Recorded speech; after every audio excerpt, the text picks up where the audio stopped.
Hi. Could you tell us about Heartsong? Because it's got many different things. Heartsong's also a band, and then you have the Heartsong African Percussion schools. Well, Heartsong is a kind of almost become a pseudonym, you know, because it's really just expresses what I feel, and it covers everything that I do, and it's literally the song of my heart. So whatever comes out of my heart is part of Heartsong. So often people think it's a company. It's not a company. It just expresses my heart. Yeah. You know, if I say to you, I'm Vaughan Harris, it doesn't tell you anything. It just tells you my name. But if I say and I work through Heartsong, or I'm part of Heartsong, or this is part of Heartsong, it actually says the song of my heart. Very cool. Yeah. How long have you been playing and teaching? Djembe, I first heard of djembe in 1993. I was at the market in Bree Street, the old market, and these two German came in, a German man and woman, a couple, and they just came in with these djembes. I'd never seen a djembe before. I always had a love for African drums, but you know, you have this love and you don't really know it's a love until something like a djembe comes into your space. And they were probably playing the simplest of rhythms, but I was completely blown away by the sound. I mean, the bass on the djembe is what speaks to South Africans. Yeah. And I went home and I was trying to memorize the rhythms, and it wasn't long after I was at a festival and there was a djembe there and someone showed me how to play trumpet. And I borrowed a little Namibian drum and started playing trumpet, and not long after that other rhythms just started to come. And I didn't have names for them. I remembered them in numbers actually. You know, 2 here, 1 there, because that's the only way I could remember it. And the groove would just come. As soon as I remembered the flow of the notes, the groove would come, and I knew that I don't want to become like an old guy and look back and go, man, if only I had taken the musical path. And at the age of 36, I'd already started doing sound journeys and sound work. And I told everyone I'm going to become a musician.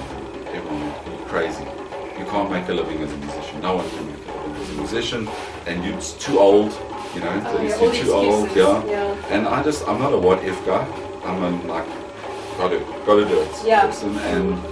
And I just struck out and went. And for the first 2 months it was tough, you know. I was barely scraping by. I mean, I think at one point I had like 50 bucks in the bank and petrol and food, and that's all I had. Oh, wow. But I stayed calm. I just kept saying I've got to stay calm, because if I'm calm, opportunities will come. And not long after that, I got a call from some friends at Drum Cafe, and they needed a timekeeper.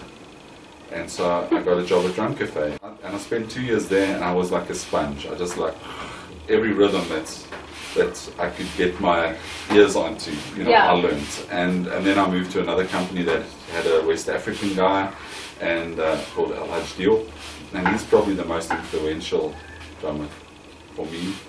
He's the guy I learned the most about drum attitude. He taught me. He's a Senegalese guy, he's a couple of years older than me, but been playing since he was 6 years old. And he's so humble, and he's so opposite to so many drummers. He's just humble, and it's all about getting people to play. And I mean, if you're standing next to him and you're playing the rhythm he's playing, and if you start to wobble, he just leans over and just sings it in your ear until you're on again. You know, just so gentle, so humble. Taught me a lot of rhythms, but it was more his attitude that really inspired me. I remember the first lesson I did, like 4 people arrived, and I came into the house with like 200-300 grand. I felt like the richest man in the world. Yeah, you know, because things were like, so tight. This can work, you know. Half the money I took and I bought more chairs, you know, stuff like that, and then it just grew. And within 6 months, I had 30 students. Within 2 years or 3 years, I had 100 students, and went up to 140 at one point. And I was running it a little bit too Western. I think I followed what people wanted and what people expected from a teacher in a school. And after 9 years, it was really successful. I did really well, and I learned a lot. I learned to write. I learned everything. Yeah, most people just pick up a djembe or a drum and they just play just whatever they feel like. What is the benefit of actually knowing rhythms, or even being able to read sheet music? Well, you know, I don't think most, you know, we don't really use Western notation for drums because it's a little too complicated for the person in the street. It's I don't even read Western. You know, when I look at Western, I'm like, ugh, spider scribble. I'm not interested in it, you know. But there are at least 40 different kinds of box notation, which is perfect for percussion, and especially West African percussion and Latin percussion.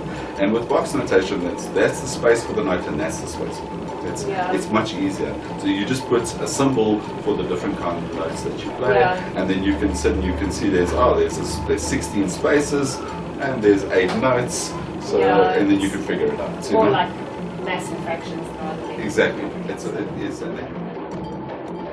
So for students who come to me in the first year of learning, or even maybe 2 years of learning rhythms and starting to understand what's a 4, what's a 3, what's a 5, etc., etc.